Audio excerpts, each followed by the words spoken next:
work.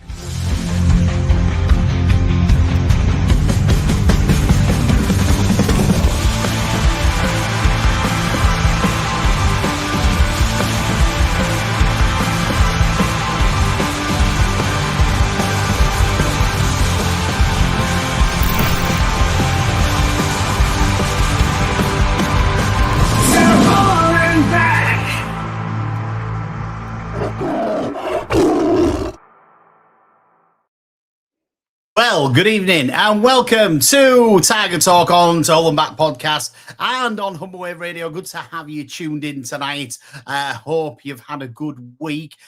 We did have Jan. We might get her back in a little while. But good evening to you, Paul. Good evening. Evening to you, Chris. Good evening. Evening to you, James. And good evening. And we might get Jan back. We'll see.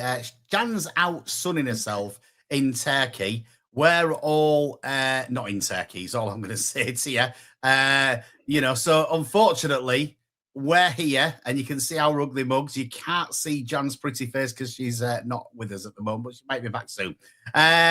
Evening to you, Lee. Good to have you tuned in tonight. And nice to be back on Tiger Talk, talking about a good week for the Tigers. Is that right, Paul? Yeah, 4 points from 2 home games isn't bad, is it? I mean, the game on Saturday was nothing special, but clean sheet, that was very, very nice, and I still think Sergi's trying to find his best midfield sort of thing. I think he's got his defence sorted out, and I think to a degree he's got the forward, the front three or so, but he has to keep messing about, doesn't he, Geldat on the wing, which he ain't a winger at all in Geldat. It just wastes him to me. But I think, it was a good win. I mean, I suppose we got away with it, a last-minute penalty and good save. Didn't get away with anything, Paul. It was a save. Yeah, it was. Well, got away with it. He should have scored it, to be fair, shouldn't he? Poor penalty. I think most people would have saved it, to be quite honest. It was nearer the keeper than anywhere else, but it was a good 3 points, and that's the main thing. I think he was trying to wind up McBurney or somebody over the week was their manager, but I don't think it quite worked. Because, they weren't very good, to be honest. I think they'll struggle to get anywhere near the top 6 this season unless they have a rapid improvement in form.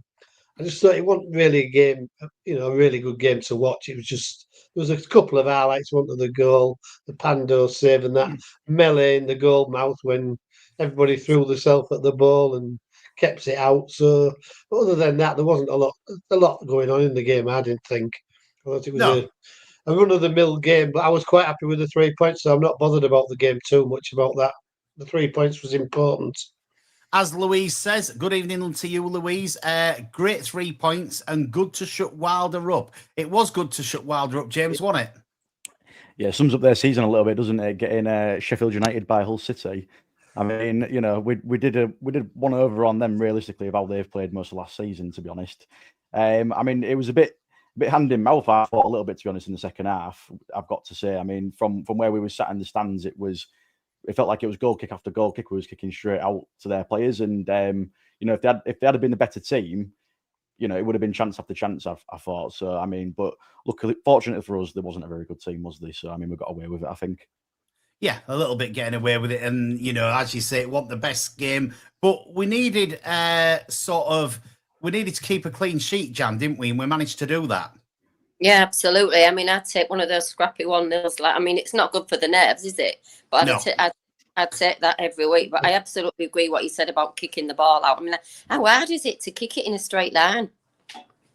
Yeah, it is. It was frustrating, as you say. A better team, they might have punished us a little bit for that. So it was pleasing to get that to get them 3 points, and 4 points in a week is just what the doctor ordered, Chris. Yeah, absolutely. I know we spoke last week, didn't we, about the Preston game and what a difference that second half made. Adding to what's just been said about Saturday, I think it was a fairly even affair from both the teams. We nicked it, and like you've said, happy to scrape a 1-0 every week. But Jan's point about the kicking it straight, I think the wind had a major factor in that, because the weather wasn't great, was it? The wind was catching the ball, and if when we were under the cosh a little bit, I think the wind changed halfway through the game. To be honest, we noticed that. I think, Paul, didn't we? Where we was sat, we noticed that the wind had changed, and it went a little bit against us in the second half, and it was really difficult to get them kicks in the right place. And you could see the ball was swirling a little bit in the air and things like that. I think it was, obviously not good conditions for football, not the best game, but nice to come out there with 3 points. And I think the biggest cheer came up at the end of the game when Ivo Pandor saves that penalty. I think he got a bigger cheer for the save of the penalty than we did for the goal score, Paul. What do you think? Well, to be fair, when we sat in the stands, we were saying we'd have taken Akintola and Giabi off, didn't we? Neither of them was doing that well at the time. We said, "Oh, I'm sure he's going to take them off." And like it always happens, commentators sort of thing and score a goal, so you can't take him off then, can you? But I didn't think either of them was playing that well. I think he has got, we're having trouble in the midfield. As soon as Lundstrom went off, we just don't seem to know where we're going. He was the sort of mainstay. I thought Slater had a reasonable game, like he did his usual getting stuck in, but I don't think he's quite knows who to play. He's a bit in and out, and obviously, Casey Palmer, I don't know if he's going to play for Hull City again from the sounds of things, the way things went on Saturday. We'll come to Casey Palmer in a bit because that's another thing to talk about. But I just think he's having trouble with the midfield, who to actually play in them two positions. Yeah, so he's got to work it out. But he has definitely got to work it out. He has, and we do need a chant for Sergei after singing about Ruben on that game. It was a great chant, and I'm sure that the Sheffield United fans did not like it at all. I did watch a little clip of somebody's YouTube account earlier from Sheffield United, and he said what a rubbish day it was. He found a hair in his sandwich, and then he came to Hull City, saw him get beat, and then he couldn't get on the train going back. I don't think he had that good a time in Hull, which is what we want for all the away fans, come through, but don't have a good time, go home very wounded after we've beat you is what I want to see every game, to be quite honest with you. You laugh, James. I think you'd seen the same video as me. Yeah, I've not seen that particular video, but it did sound quite funny.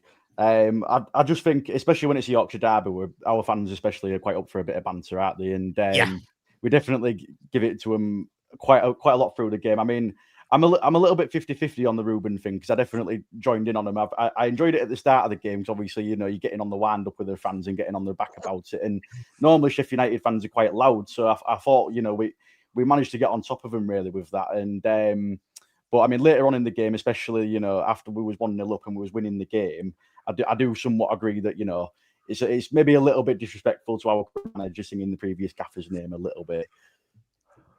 Yeah, well, that's who says that? Marsh says he wasn't a fan of the CS chant, but if it gets under the other fans' skin, then that's what it's all about, isn't it? And I get why they did it, and I know that we need a chant for this manager, and I'm sure we'll get a better one, and we'll see what that one is because I'm no good at making chants up, and I won't be doing it. But somebody disagrees with you, Paul, and I don't know on what point. So if you let us know on what points it is, and then we can discuss it. I don't know why. Ian Templeman, don't you think Amir covered well for Lundstrom? I think he did when he came in.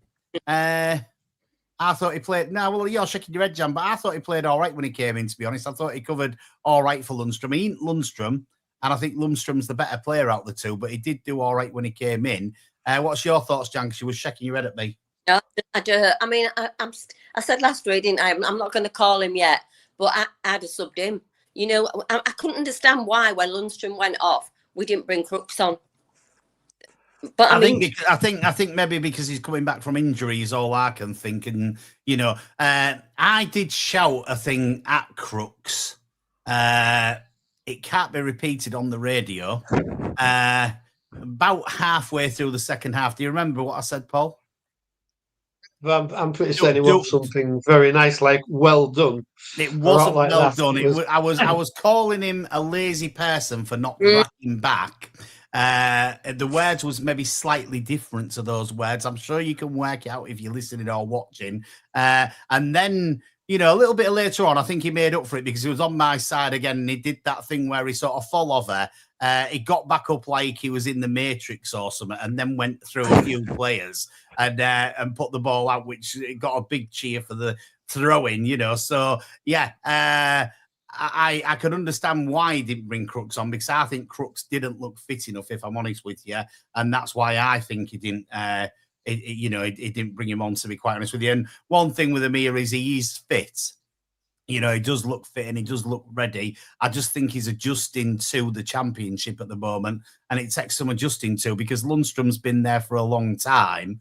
Amir's new to it, and it'll take him a bit of time to settle in, won't it, Chris? Yeah, and I said last week I don't see the partnership of Amir and Lundstrom working, so I was glad to see Slater in with Lundstrom. Yeah. And again, based on Crooks being probably just off match fitness, missing 6 or 8 weeks, I would have probably made that call to bring Amir on when Lundstrom went off. Again, Crooks did look a little bit off the pace when he came on. He had a few nice touches, and like I say, that little mazy run he made. And the most pleasing thing for me, I can't remember which phase of the game it was in, but one of their players just ran into Crooks and bounced off him and had the audacity to try and claim a free kick, like looking at the referee. And yeah, that was the funniest part for me as well. I liked that bit. But yeah, Crooks, I do like him, but it was slightly off the pace, I think, on Saturday. Yeah, I agree. I think he was slightly off the pace. It's one of them where sometimes the international break comes at the wrong time, and I think maybe the international breaks come at the right time, James. Yeah, it definitely has. I think we need a bit of a rest, especially McBurney, with him, you know, basically playing every single minute. You know, at the end of the day, he's going to be the one scoring most of our goals. We need to wrap him in cotton wool. I'm glad he's one of the players, you know, even though he said when he came here, one of the reasons why, he wanted to get back into form was to get back into the Scotland squad. But to be honest, I'm glad he's not been called up. You know, especially with Adey and Miller both being called up just fresh off an injury. You know, but hopefully nothing happens to them during the international break, and you know they only kind of get used as a bit of minutes and a bit of fitness rather than actually being as the starters in those international teams. But yeah, I think the squad needs a rest. We need to recoup, and hopefully coming off the back of a win, we can get another one after the international break. And Sergei did say that he was going to give some of the squad a bit of a rest. He wasn't pleased about them two being called up. He did say, you know, it was he obviously understands why, and he wants the boys to be called up for the national teams. But with those two coming back from injury very, very recently, I don't think he was too impressed with the call-ups for them, which, you know, I can understand. And if I was in his position, I'd be sort of keeping my fingers crossed for the next 2 weeks that they come back, because Miller, you know, could be a bit of a game changer. I think he'll take it a bit easier with Miller than he did with Bellumi, because of Bellumi's injury and being out for 6 weeks-ish now. So it's one of them, isn't it, where you are a bit concerned about it. Somebody said here, who is it? Let me just get... there we go. Thomas says that Jan is looking lovely tonight. Are you going out for your tea after this, Jan? No, I've had my tea. I just said before, because you came on late, didn't you? No, I didn't. I was here well on time. No, you weren't. We're in Turkey at the minute, so we're 2 hours ahead of you. So we dashed down for our dinner and came back up. So we'll be going back down again after we've done this bit. But we were chatting last night, well, all night, to a Sheffield United fan, and he said the problem's bigger. It wasn't Ruben Sellers, it was the team. And you know, John said to them, "You won't go down." He said, "I think we might." He really was that worried. Yeah, well, I mean, we spoke to a Sheffield United fan on the way out of the game, and you know, I think you asked him, "Dad, is he the normal penalty taker?" And he said he was the normal penalty taker, yeah. And he didn't take a very good penalty, and it was a poor penalty. You know, it's still got to be saved. You've still got to go the right way. But you know, if I had gone the other way, it was in the corner, and oh yeah, he just guessed right. He did guess right. He did. It was a soft penalty, though. You wouldn't be pleased if one of ours was taking it. I watched the Newcastle game on Sunday, I think it was, and that is how you take a penalty. Right in the top of the net. There was not a goalie in the world that was saving that penalty. And, so, you need to be good at taking penalties. And if I was a Sheffield United fan, I'd have been very disappointed with that. Let's come on to the Palmer situation, Paul, because you've mentioned it. It was said that because I think it was, when I listened to it, Carl Joseph had got injured. No, he got ill. And basically, he'd said that he wanted Palmer to come into the team to be in the 19 because Carl Joseph had got ill and rang him up to say he was ill. And Palmer said he wasn't going to go in. He wasn't ready to go to the game.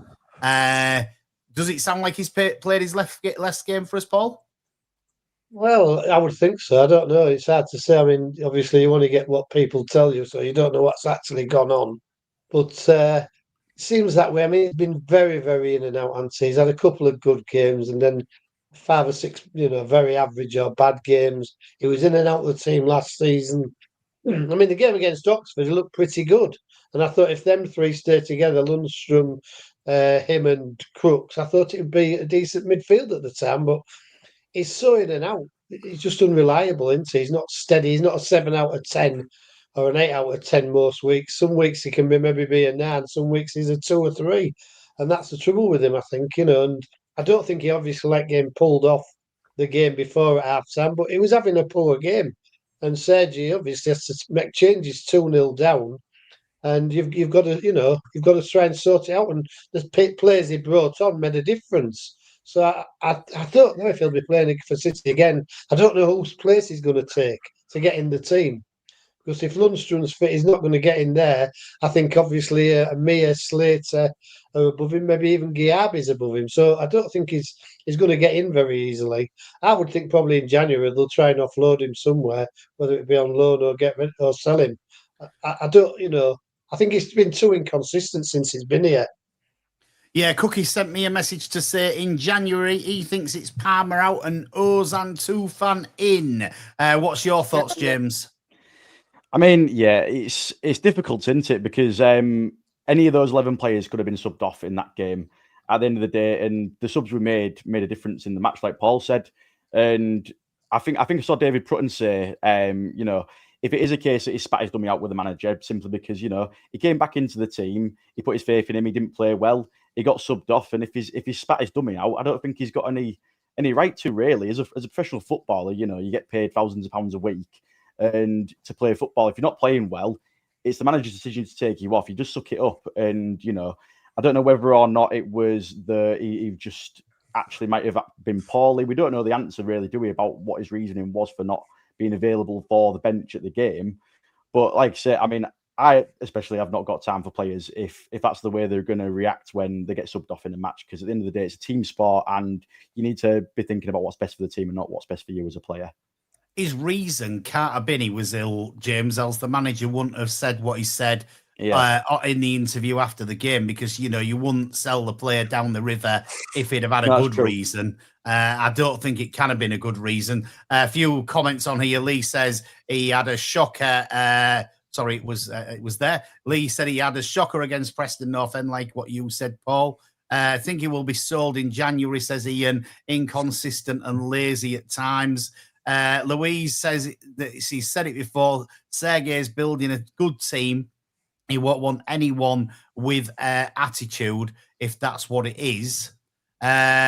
Oliver says Palmer's been so inconsistent for us anyway, and Sergei was right to sub him off against Preston. Wouldn't be upset if he left in January, as not nailed down a regular spot in the team. And I have to agree with you. I was on BBC Radio Humberside last Tuesday after the game, and that's when I got cut off by James Hogarth, was when I said that I'd have let Palmer go in the summer. I must just predict these things because, I can predict new managers coming in. I've predicted that, I'm not, my head ain't getting any bigger. It's still the same size, honestly. Have you got the 6 numbers for tonight? I don't have the 6 numbers for tonight, Paul, I'm afraid. If I did, then I wouldn't be on here. I'd be on, something else, wouldn't I? Probably where Gianni's in Turkey. I might be even better than that. Barbados or something, might I? If I had those 6 numbers.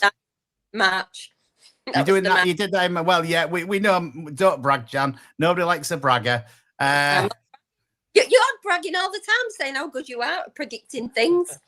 That's it. You're right, and I can do that because I'm hosting. Good to see a manager taking charge of the team publicly, is what Ian said. And I agree. I think it's good that he's been quite honest, and I think sometimes it can work and sometimes it doesn't work. But I do think he's been quite honest on things. He was asked, why he didn't have the full selection of subs on the bench, and I suppose when you put on the spot like that, you either give an answer or you don't, and he gives us an answer which. I say well done to the manager. What do you think, Chris? Yeah, I'm quite happy the way he speaks in the media, whether it's from the radio or his after-game press conferences.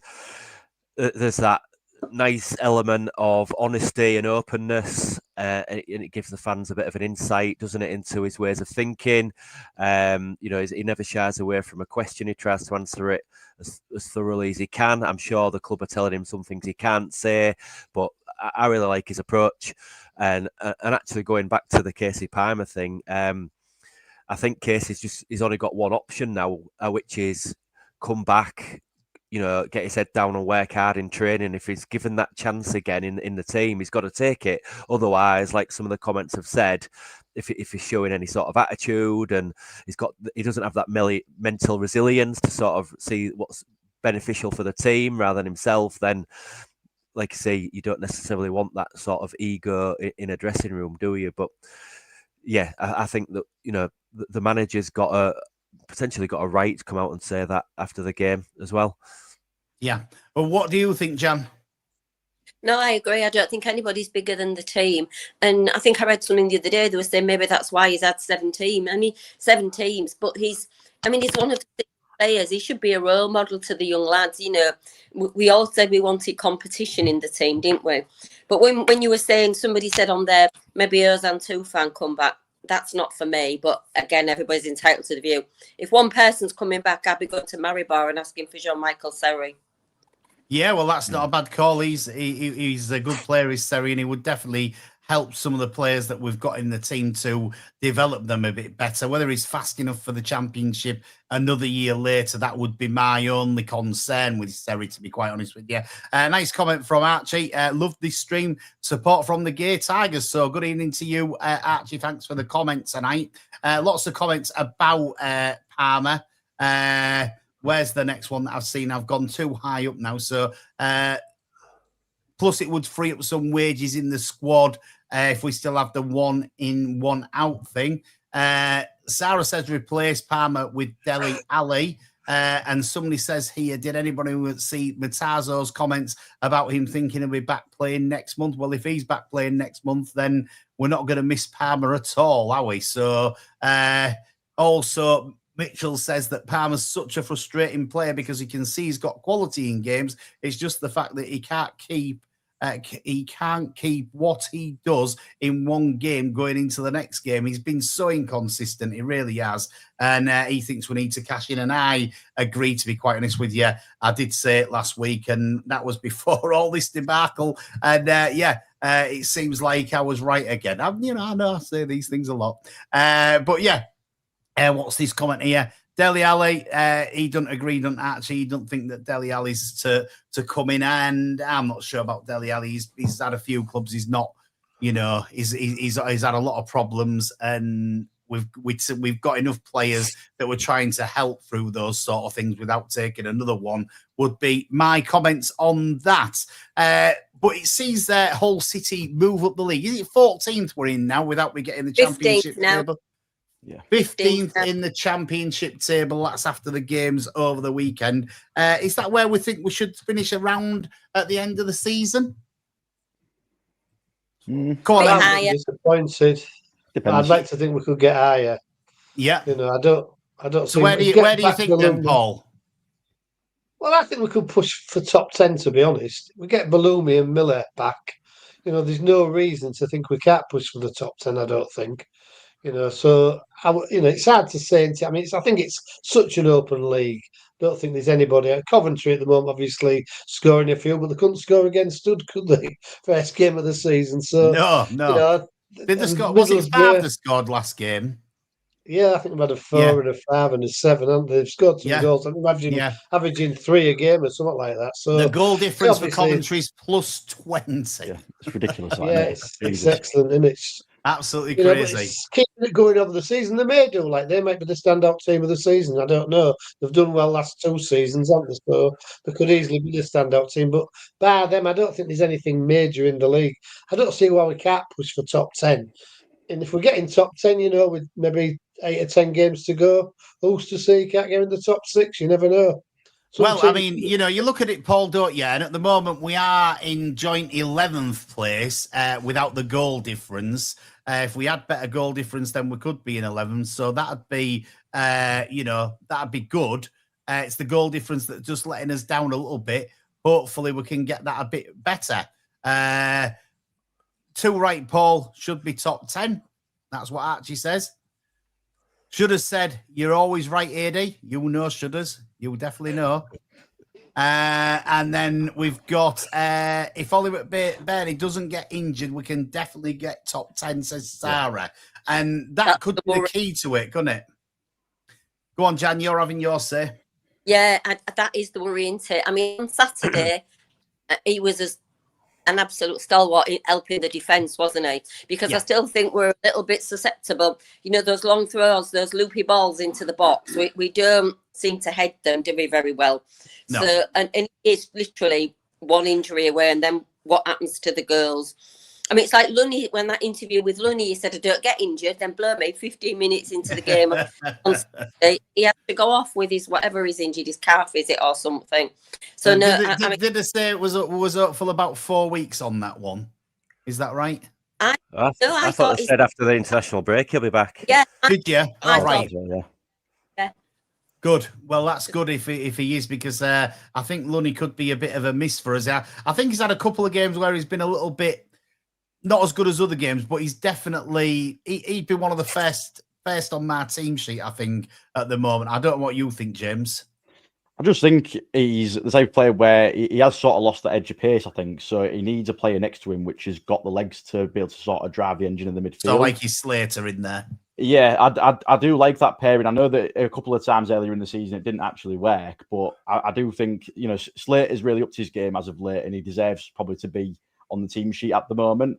I don't think, as we've discussed it to death anyways, haven't we? But Amir being that, pairing with him, that neither of them have really got the pace to sort of recover or anything like that in the midfield. So it kind of leaves us a bit exposed and leaves a lot of space in behind.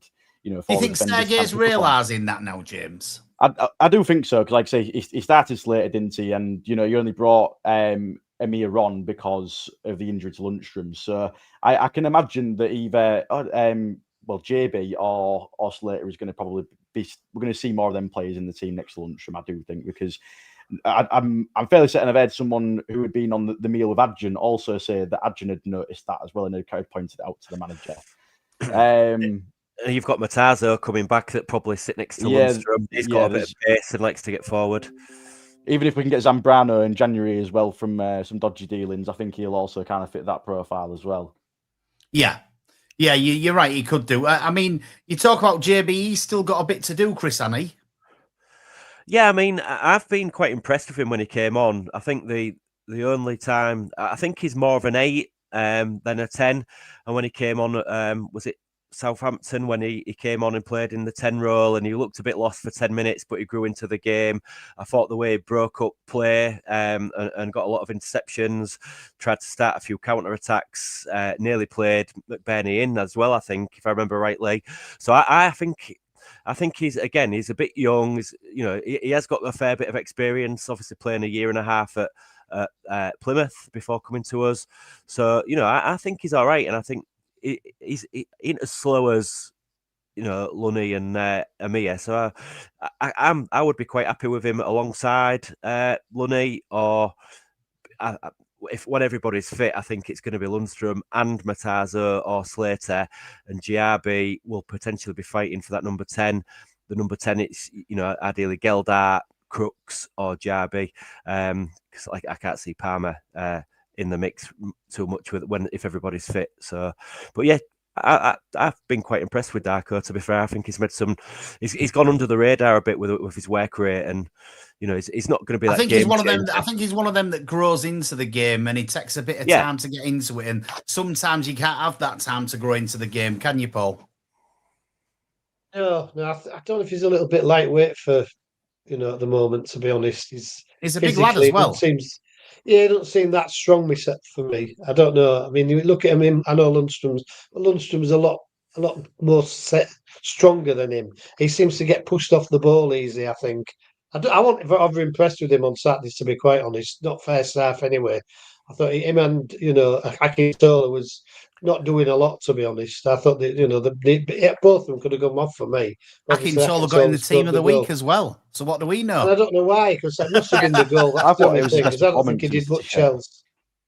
No, I agree. I mean, we were sat there, and I'm sure I'd said, and I definitely said, you can take Akintola off now, sort of thing. And as soon as he scored, they're all looking round at me. Everybody who sits near me and saying, "Let's get him off, let's get him off." And I'm like, "Yeah, I know, he's scored." But I've done that twice down the scored, so it's maybe going to work. I'll see who I'm going to pick on next game to take off to see if we can get a goal from them. I might go stand near Jan because I'm going to Birmingham away.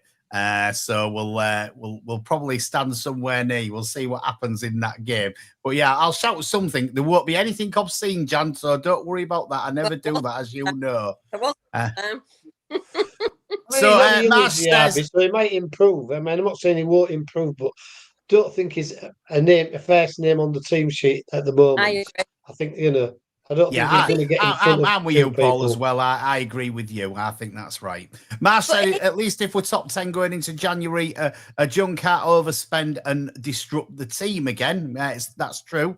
Lee says, apparently a new rule came in last week that you can't take your own food into the stadium now, like sandwiches and things like that. Jim, you're going to have to hide them in your pocket when you go. He's very good at hiding things, and he gets everything into the stadium, does Jim. Don't like to spend any money, do you, Jim? That's the problem. When I sit down to have a meal while the match is going, should I eat my hot dog with mustard or with ketchup? I don't know. We get some comments on this podcast, don't we? Both. Both, yeah, yes, both. That is the answer. Both, yes. And onions. And onions. And I had mustard on my ham sandwich today, which was really enjoyable. I enjoyed the mustard on it, to be quite honest with you. There you go. I know how to live, don't I? Yeah. Darko is one for the future, says Ian Templeman. Right. Does put that you should have ketchup and mustard. So there you go. It's good. It's good, this podcast. I love it. The food is good at the MKM Stadium, by the way. So if you can't take your sandwiches anymore, I do very occasionally buy something. I mean, that's my dad sat wherever that way. No, the other way. That's the way. He's sat that way as my dad, and he's taught me everything I know. So if I am a little bit tight and I don't buy anything in the stadium, then blame him, not me. But the food is very good, and we see it walking by, and sometimes I'm tempted just to grab a chip off somebody's dish while they're coming past us to see if they're all right. But chicken goujon off somebody's the other day. Goujons look good, don't they? They're delicious. Yeah. The goujons are god. And who thought when we come on the podcast tonight, we'd be talking about chicken goujons, pinching chips and mustard and tomato sauce? I definitely didn't. But whatever floats your boat, we will talk about it on here because it's good fun. So let's see who else we've got talking. Louise, I've missed the comment earlier on. But good atmosphere in the East Stand. And I agree, it has been quite a good atmosphere in the East Stand. The East Stand have been trying to get the crowd going a little bit, and me and Paul even did a bit of singing. I think there was a big empty spot around us after we'd finished singing, but we did do a bit of singing on Saturday, didn't we, Paul? Yeah, we did, yeah. And it's nice to get a good atmosphere, to be fair, in the ground, isn't it?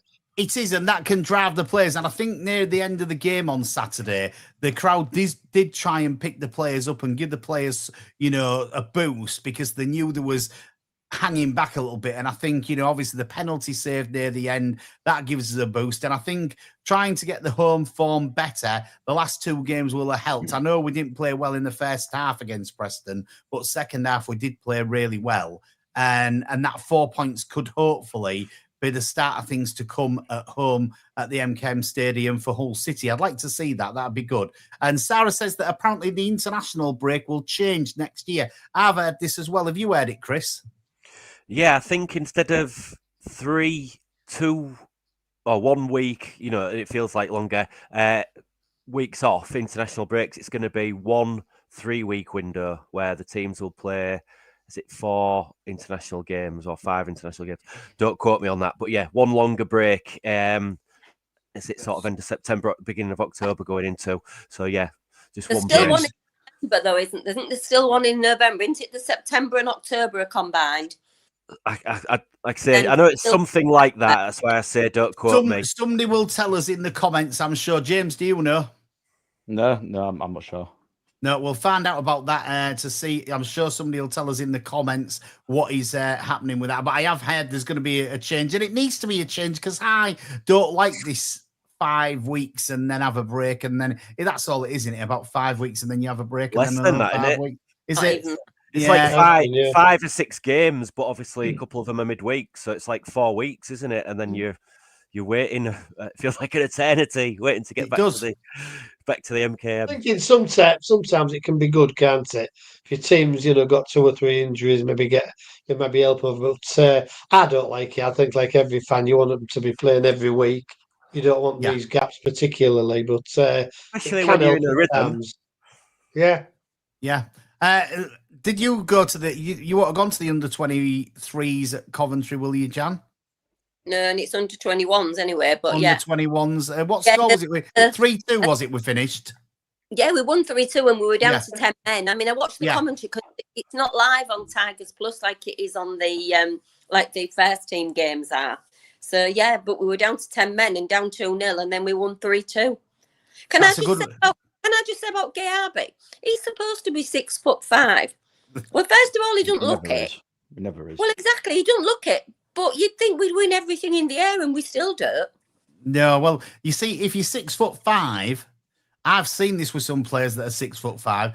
They're 6'5", but they can't jump. Yeah. Whereas if you've got somebody 5'8" and they can jump a foot in the air, they're jumping more than your player that's 6'5".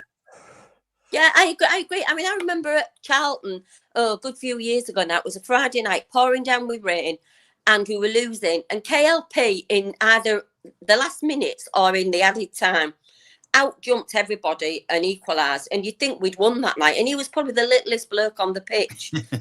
Happens like that, doesn't it? Yeah, even Crooks, I know he does win some, but we don't win many first or second balls in the air. We do. Slater's quite good for his size, to be fair. He is.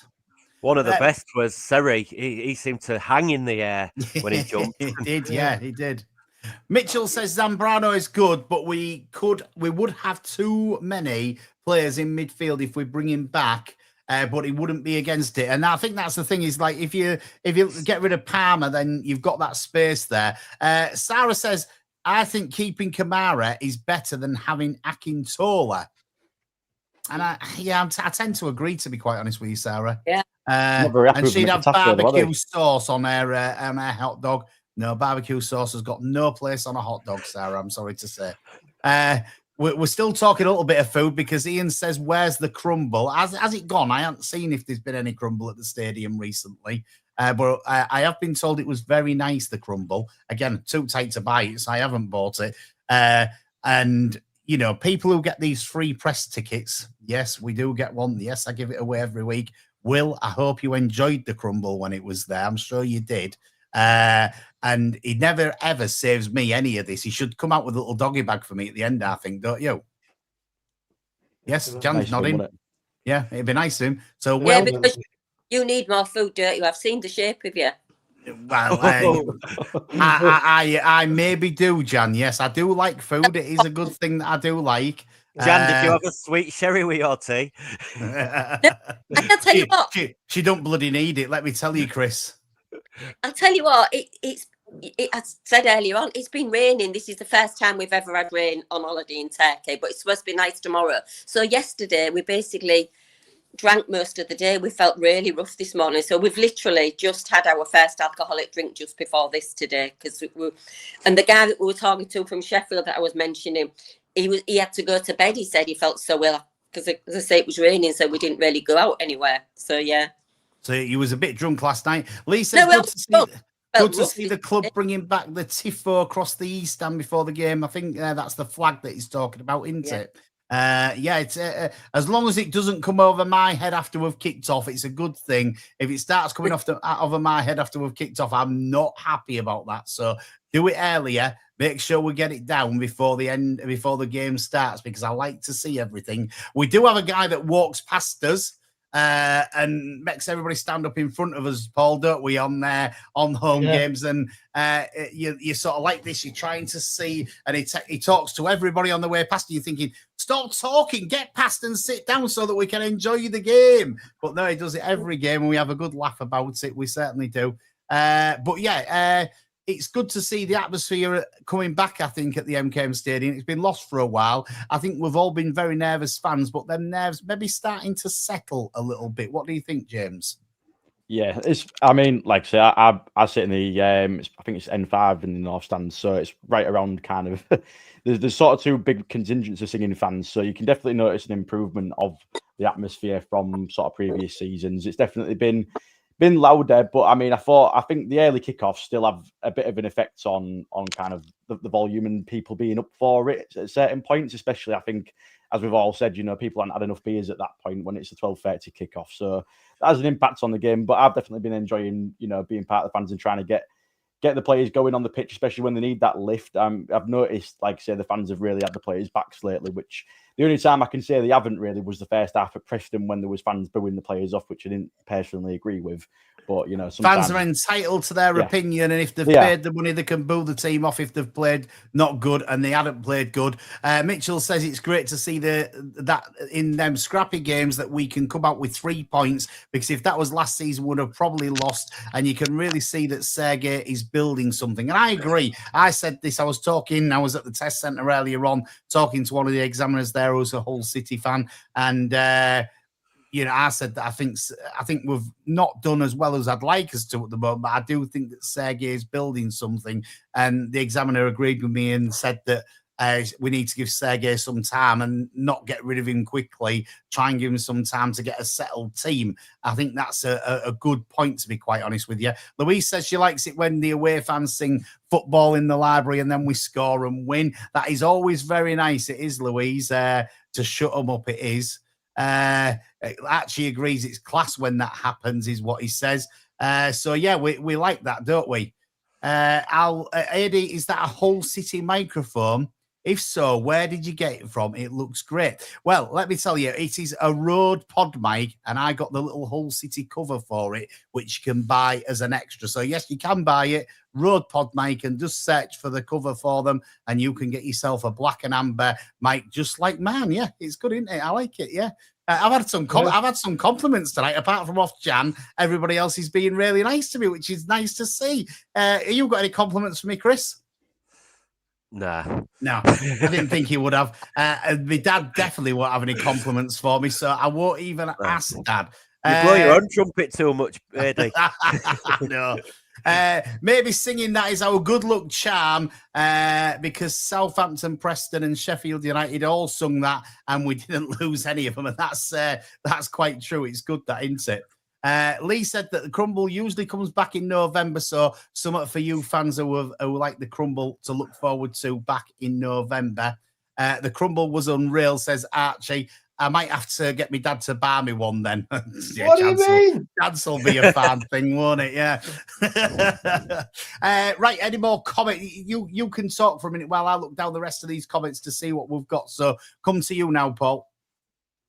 Well, I was going to say, what do we think about Adey coming back in to defence? Would you put him in? I don't say straight away, but would he get in the team irrespective of how they play?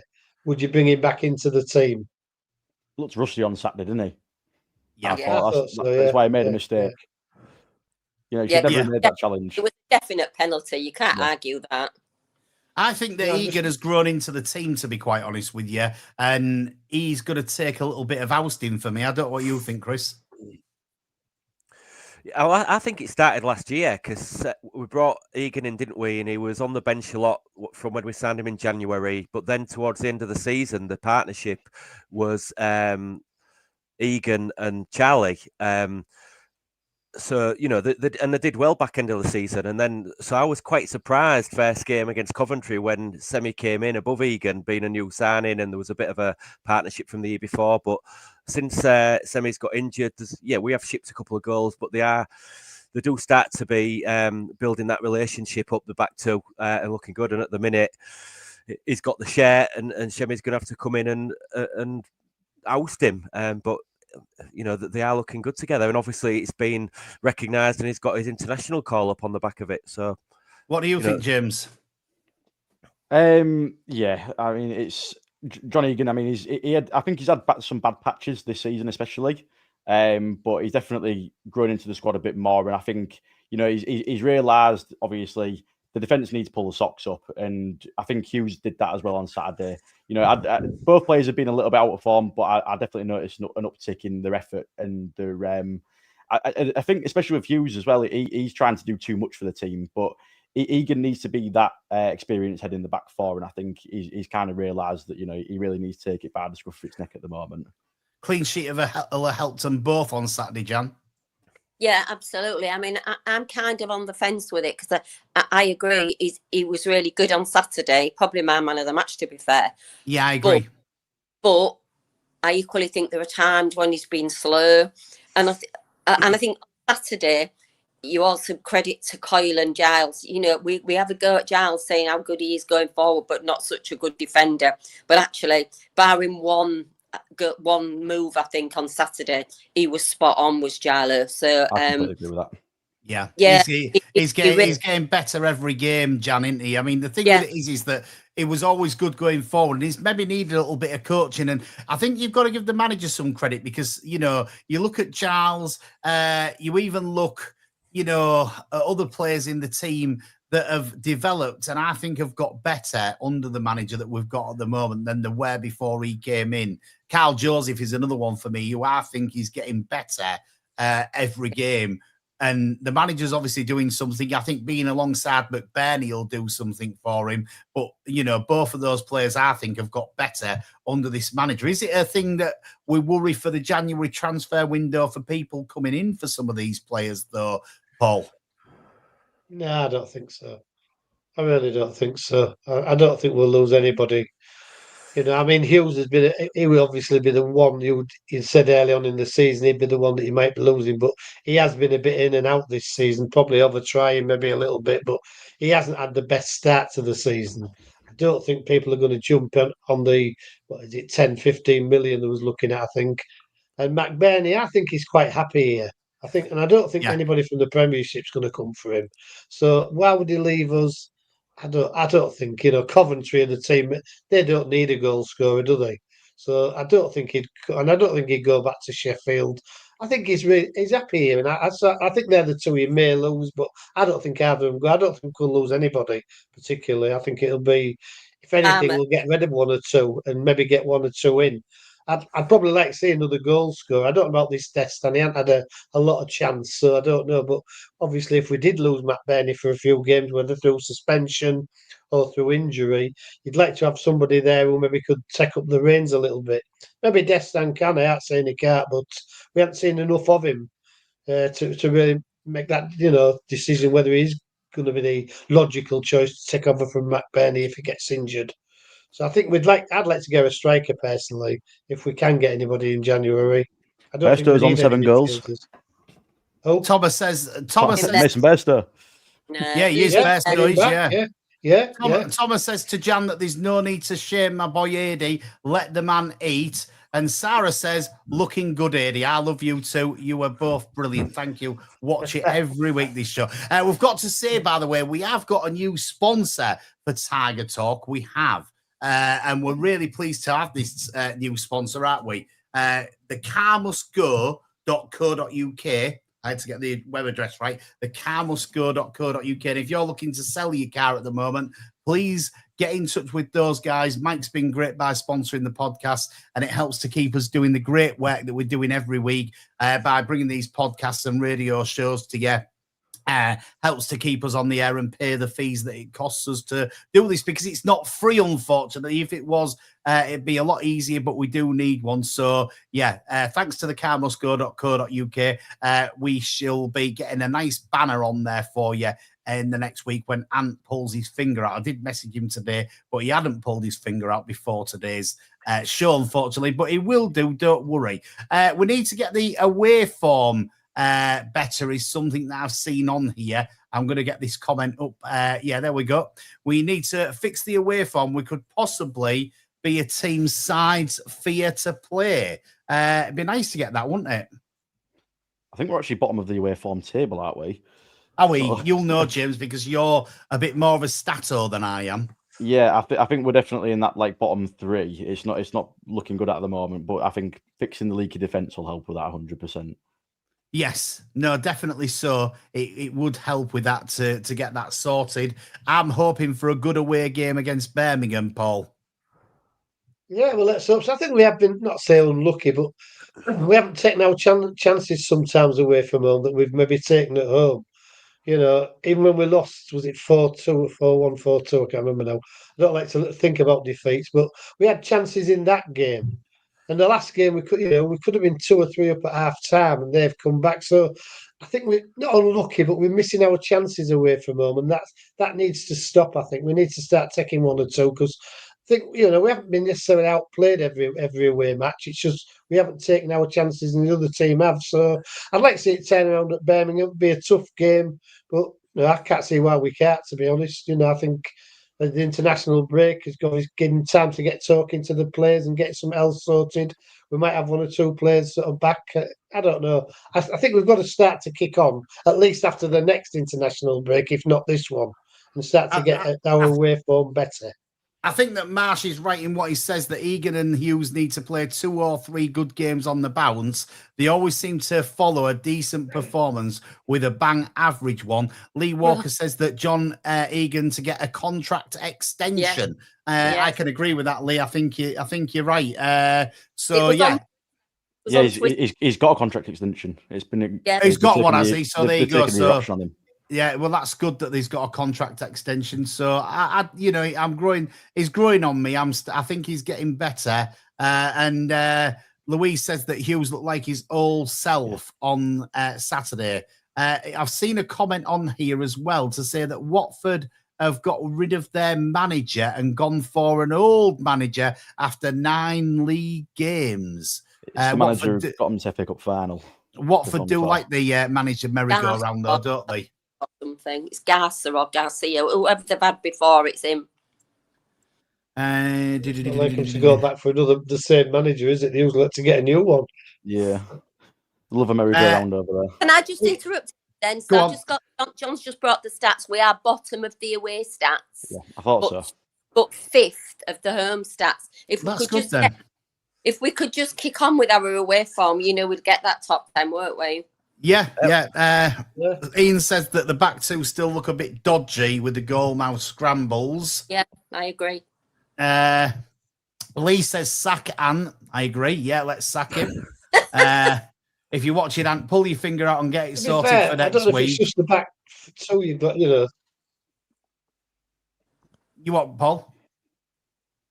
Oh, frozen. I said, you just can blame the back 2. I mean, obviously they're in and out, but I think it's a team. You defend as a team, you attack as a team. You can't just, 2 players maybe have the odd. I know they have the odd off game. I'm not saying they haven't, but I don't think you can blame them because we'll let a few goals in. You've got to. It's a team game. Yeah, no, you're right. Mean, look. If you look at last year, and we've moved on a bit now, but the away form was our bread and butter, wasn't it? And we defended resolutely. But let's be honest, in every game, the opposition will create chances. And if it's in a goalmouth scramble, if you've got 6 or 7 bodies, players throwing the body on the line, last year at home especially, that would have been a goal. So this year, for them to fight and show that dogged approach, it was a really good scramble on the line. It took a couple of goals to clear it, didn't it? It took a couple of goals just to clear it, but they did, and everybody Yeah. was back in the box, and everybody, and again, that's the effort we need to see, and it goes back to that comment about Sergio building I agree something, with and you, they all want to Chris. play for each other. So Yeah. Right, well, I don't look, we necessarily ain't got say long that. left now, so let's just say Oliver says that Birmingham is a winnable game. They looked average great. against Wrexham in their game before the international break. Quick predictions for Birmingham then. I mean, we will be back next week to do let's do that. Actually, we'll do that, Sarah, for you next week, because we're going to be back next week with Tiger Talk, and we're going to do a little bit of a special program next week. We don't know what it is yet. We haven't decided, but it will be a bit of a special show next week. We will be sorting it all out, and we'll be coming up with something like we've done before, like your best loan players and all that sort of thing. So we'll come up with something special before next week, and do that, as well as talking about the upcoming game that we've got against Birmingham away. So it's good to have had you all tuned in tonight. Thanks very much for viewing. Thanks for listening. We'll be back next week at 7:00. Thanks for coming on, Paul. Thank you. Thanks for asking me. Thanks to you, James. Yeah, cheers, Eddie. Cheers to you, Chris. Yeah, my pleasure again. Jan, you can get lost. Well, that's not very nice. And all the way from Turkey, and all the way from Turkey, and he says, Jan, you can get lost. Thanks for coming on, Jan. I can't do next week. I'll message you, Adey, but I'll explain why. But I can't do next week. That's all right. Don't worry. We'll sort it out next week. Thanks all for watching. We'll be back next week from 7:00.